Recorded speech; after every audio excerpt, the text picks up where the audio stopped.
पहले मेरे ख्याल में ये तो देख लेना चाहिए, मुझे अभी क्लियर नहीं है कि जब 2014 में जब एपीसी हुई थी तो क्या उस वक्त कोई बाज़ाब्ता इनविटेशन गया था इमरान खान साहब को, या ये कि हालात ही कुछ ऐसे थे कि वो उस वक्त बुलाए गए और वो चले गए, यानी बाज़ाब्ता की डेफिनेशन बड़ी। कतई कलामी की माजरत, वो एपीसी 20 दिसंबर को हुई थी। उस वक्त के आर्मी चीफ ने, जो मुझे याद पड़ता है, उसको होस्ट कर रहे थे और इमरान खान साहब वहां पर मौजूद थे, उन्होंने शिरकत की थी। मगर इस वक्त वजीर आजम होस्ट कर रहे हैं शहबाज शरीफ साहब। This is the basic difference also. नहीं, बेसिक डिफरेंस मैं नहीं समझता। मैं समझता हूँ वजीर आजम का होना, जो कि इस मुल्क का आईनी लीडर है, वही एक बुनियादी चीज होती है। बाकी आर्मी चीफ भी होंगे, बाकी लोग भी होंगे। अभी एपेक्स कमेटी की मीटिंग भी हुई है पेशावर में, उसमें भी सब लोग मौजूद थे। लेकिन सवाल बुनियादी ये है कि क्या उस वक्त बाज़ाब्ता इन्विटेशन भेजा गया था या नहीं भेजा गया था, या ऐसे ही कहा गया किसी ने कि आप आ जाइए, किसी ने पैगाम दिया, आर्मी चीफ ने दिया होगा, किसी और ने दिया होगा, आर्मी चीफ के किसी सबॉर्डिनेट ने दिया होगा। बहरहाल इससे मतलब नहीं है। मेरा ख्याल में ये तो वाज़ेह है कि पाकिस्तान में दहशतगर्दी कोई नहीं चाहता, इमरान खान भी नहीं चाहते। तो इमरान खान अगर शामिल हो जाएंगे उस कॉन्फ्रेंस में तो आवाज़ ज़्यादा मजबूत हो जाएगी।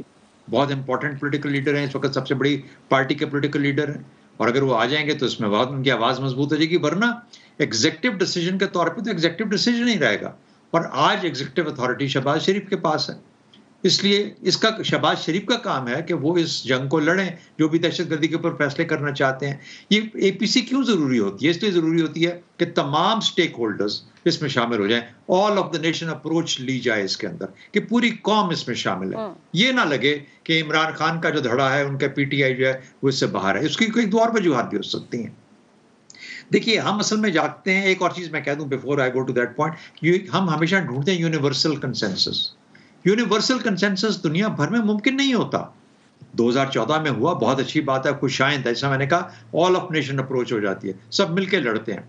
लेकिन जहां पे आपको यूनिवर्सल कंसेंसस ना मिल रहा हो, वह मेजॉरिटी कंसेंट भी काफी होता है। मिसाल के तौर पे पार्लियामेंट के अंदर एक डोमिनेटिंग आवाज उठती है, वो ये कहती है कि पाकिस्तान को ये पॉलिसी लेनी है, और वो ज्यादा तादाद, ज्यादा मेंबरान की उसको करती है, तो वो कौम की आवाज बन जाती है। शहजाद साहब, कतई कलामी की माजरत, ये जो आप कह रहे हैं बात, इसके ऊपर भी बहुत डिबेट और डिस्कशन हो रही है, मैं वो भी फिर आपको इंक्लूड करना चाहूंगी। इमरान खान साहब एक बड़ी जमात को लीड करते हैं, एक वोट बैंक रखते हैं, वो पार्लियामान में, कौमी असेंबली में इस वक्त मौजूद नहीं है।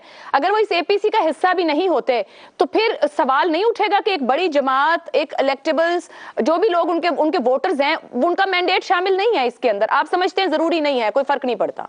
दो ही जरिए है ना जी, कि इनफॉर्मली उनको बुला लिया जाए, एपीसी में जैसा बुला लिया गया, और दूसरा है formal representation in the national assembly. वो खुद ही उससे हट गए नेशनल असेंबली से। उन्होंने कहा कि बड़े, मेरी पार्टी सबसे बड़ी हो, लेकिन मैं नेशनल असेंबली में नहीं बैठूंगा। वो छोड़ के चले गए नेशनल असेंबली को।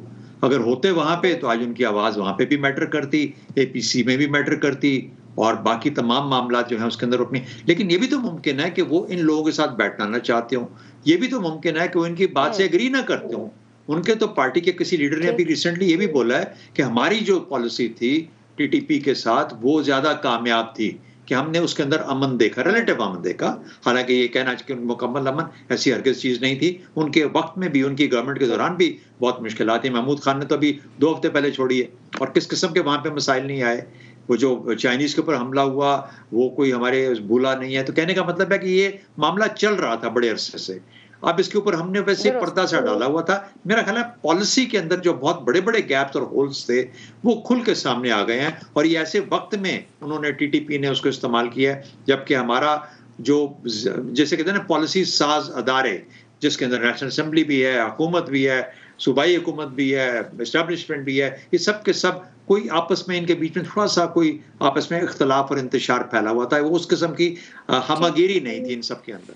तो ये अगर हमजहती होती तो शायद वो ये ना कर पाते, लेकिन चूंकि नहीं थी, हुकूमतें तब्दील हुई, हुकूमतें डिसॉल्व हुई, ये सब कुछ हुआ, तो वो गैप्स जो थे, सियासत होती रही, मतलब के दरअसल वो बढ़ते गए, उसकी वजह से उनको जगह मिल गई। वरना काम तो बड़ा सीधा सीधा है, और इसमें मतलब कोई आ जाए तो बड़ी अच्छी बात है, ना आए तो ना भी आए, तो काम तो होना है, वो तो करना ही करना है ना। वो तो जिसने भी करना है, पुलिस करे, फौज करे, वो अपना काम करेंगे।